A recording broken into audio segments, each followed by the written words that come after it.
Hey everyone, it's Michael. I hope you're doing well today, and I have a video here for a game that many of you probably are saying, well, that's a baby game. Why are you reviewing this?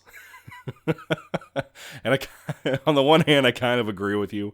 On the other hand, if you've not played this, I don't think you understand how fun this was, despite basically being a baby game. This is for a review for a PS1 game. I bought it randomly for like $3 or $5 or something, like maybe a year ago from the local shop I go to. And it's the PS1 Goofy's Funhouse, as in Disney Goofy. And I'm so glad to look online after just trying this out, because it's like a 3D platformer for PlayStation 1.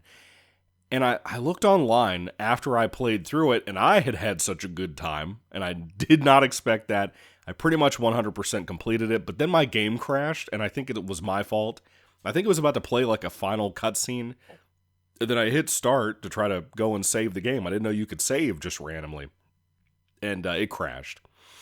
Because that's me. That's my luck. So anyway, I tried to go do that, and it crashed on me, and that's it. But I had a really good time. After beating the game, it's only an hour long, really closer to 50 minutes, to be honest. But I beat the game, got all the stuff I needed to do, was about to get that final cutscene, I think, if there even is one. And anyway, I looked online, and everyone seems to have played this once upon a time, except for me. And people seem to really love the game in hindsight and still say that it's fun to play. And I gotta agree with them, man. Goofy's Funhouse is a baby game, as in like baby's first video game type of situation. And yet at the same time, this was so relaxing and chill and enjoyable. Now it has its problems, don't get me wrong, we're going to get there. But essentially, the entire game takes place in Goofy's house, and it's only him. There's no one else. No Pluto, no Mickey, no Minnie. There's references to them.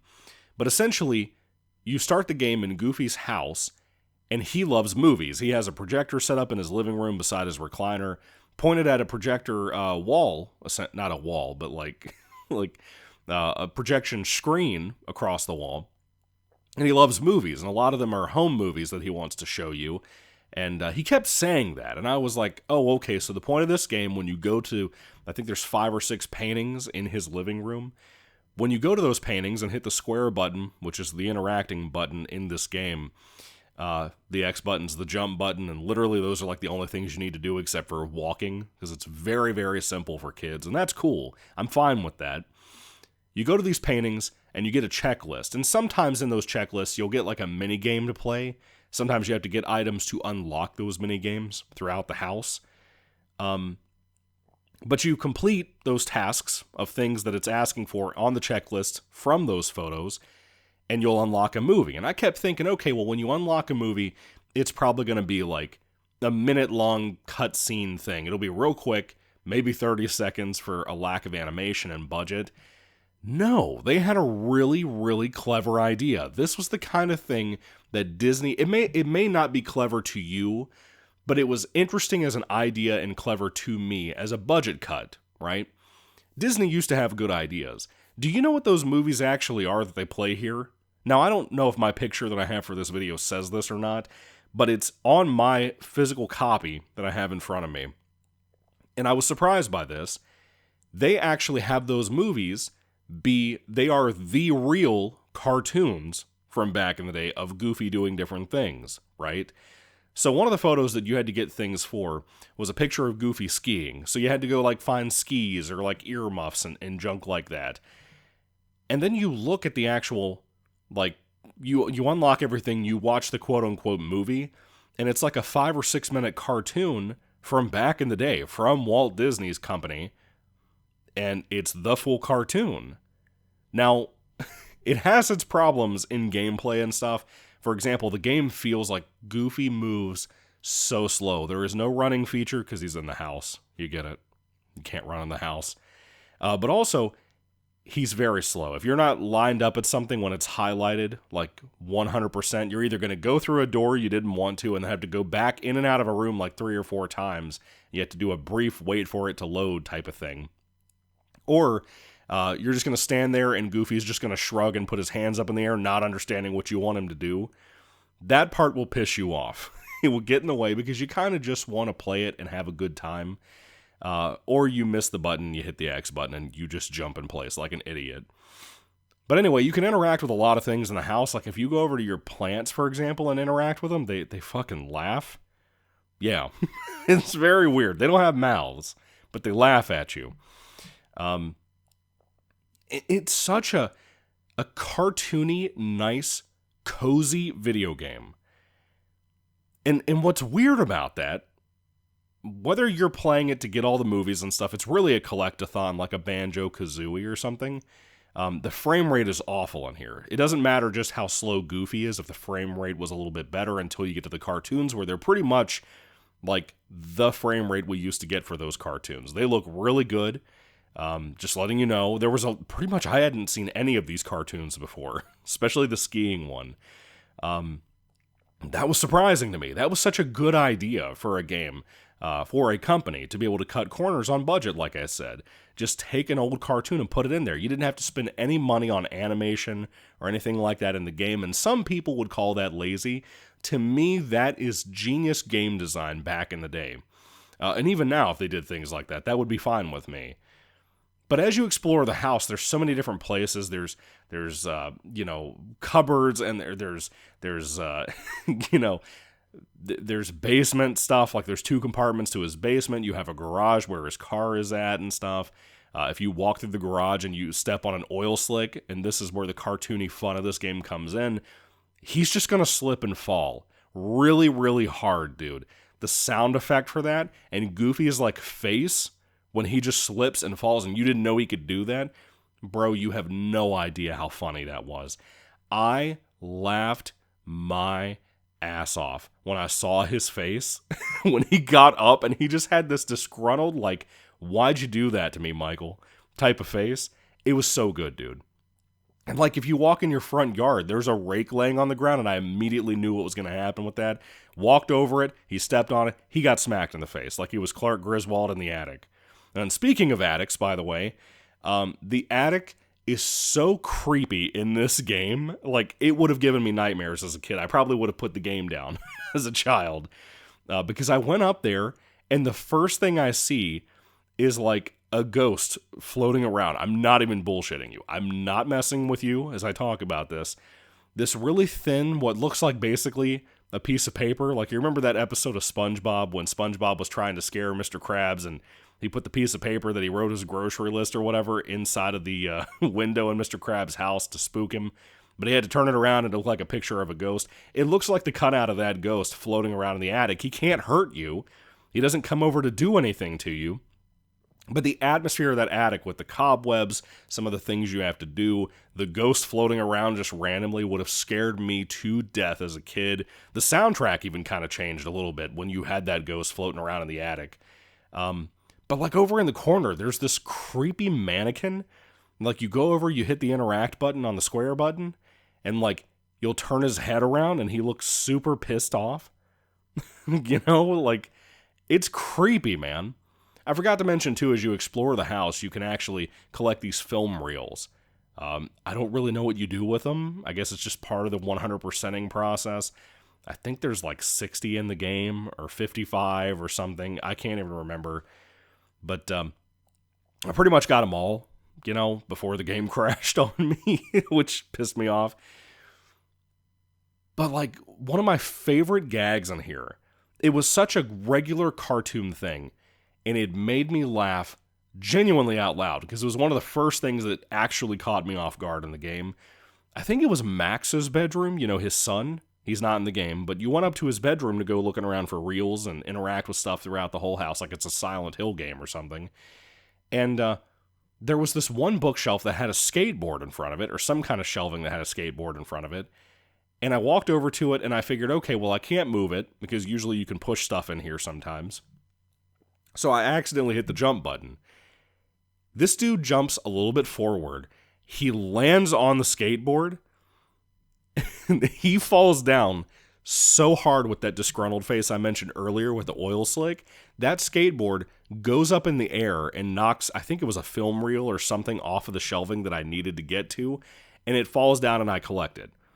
But seeing Goofy land on that skateboard that thing go flying up in the air, he lands flat on his back.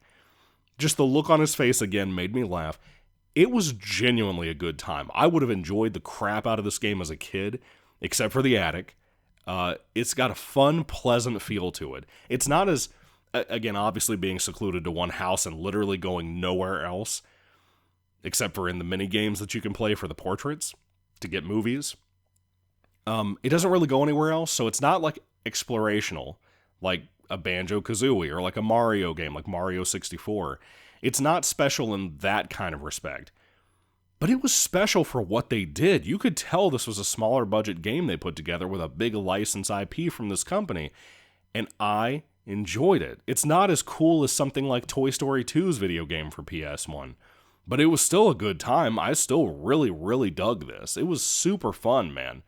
It's the kind of thing, again, we used to get this where we could get games and let them be fun for kids. I keep talking about that in all these PS1 reviews I've been doing. But this was a great example of that. You know, we used to have games like this when I was a kid, and it's what made kids get into gaming. You didn't have to have super complicated games. And stuff like this could tinker around with stuff. Like Luigi's Mansion was like a light horror game for kids back in the day. And I think that is such a unique thing that we have almost completely dropped outside of a lot of Nintendo stuff. Then you look at the pricing and the lack of ownership, and you're like, well, fuck them too. But this is really cool. I enjoyed this game. If you've not played this, and this is one grown man recommending it to other people, you should try this. If you miss the old days of like 3D platformers where you couldn't control the camera and stuff, this is fun. If you like collectathons, add this to your collection. I genuinely think you'll have a good time with it. It's super rad. I know that sounds crazy to talk about Goofy in a game like that. And yes, he repeats his lines over and over again. But it is Bill Farmer, who played Goofy back in the day, and he's just as great here as he always was when I was growing up. I do have one more thing that I gotta get into to complain about. Some of those minigames, for those unlocking movies and the pictures that you're trying to get items for, some of those minigames I really like. One in particular was a little testy, but it was good. Like the skiing one, for example. And then you had the golfing minigame. I gotta be honest with you, if it's not Wii Golf on the Wii console, I hate golfing games. You'll never see me review a golfing game, but if there's a part of a game that is golfing, you'll probably hear me complain about it. It does the whole thing here that you usually see, where it's like a meter, and you have to point an arrow in a certain direction, and it hit a meter up to a certain point to try to hit the ball far enough. You might go out of bounds, which happened to me a lot, and there was 9 holes of this shit. 9 holes of making Goofy hit the ball across the fucking field. Dude, you can imagine how annoyed I was. And then on top of that, there's another mini game in here that involves fishing, and it's worse than the golfing one. I don't know which one I hate more, but I think it's the fishing one, to be honest, and it wasn't even the worst idea ever. You basically were at a dock, and then you like have 3 different places that Goofy will move you around to as you get more and more fish. There's no time limit, thank God. Some of the mini games have that, but not like ridiculous time limits, you know? Baby game time limits, which is what I need because I'm a grown adult who's not good with time. So the fishing mini game, right? I still cannot figure out how in the fuck you're supposed to beat that game. Now I beat it, but like it was kind of random, right? So you have an arrow kind of like the mini game. You aim it a certain way, Goofy will cast the line when you hit the X button. Now, if there's a lot of fish out in the water, you kind of just throw them out there in the earlier parts of the minigame, and for some reason they just come to the line, and you're good, right? Just like real fishing. You reel it in with the down directional pad button, and that's cool.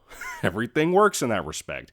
But when you get to like the second and third stages of that minigame with the other 2 places to fish from in that particular location, it seems like I thought that there was a pattern that the fish would show up in either the same places or like have a pattern of like, okay, well, if I wait like 5 minutes, they'll pop up back over here again.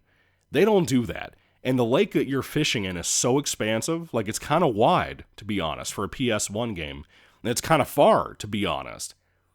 that like they can show up really far away, you cast the line out, and by the time you're even casting it out and getting it aimed towards where they were at, they're gone. They're back in the water, and you can't get to them anymore. And I cannot figure out if you're supposed to aim the arrow to exactly where they were, somehow fast enough. You have to be a fucking psychic to beat this game in under 15 minutes when it comes to that minigame. You either have to do that, or kind of a spray and pray type of situation, like with some video games and shooting, where you just throw the reel out and hope to God they show up there. But like that didn't work either. I genuinely think you can't beat this, but without like some kind of luck, especially when you get to the end of the minigame and you have like one fish left to collect, because he has the whole pond or lake or whatever to himself, and he just shows up all over the place. He could be close to you, literally the next second he could be at the other end of the lake where it's really hard to get your line out fast enough over there.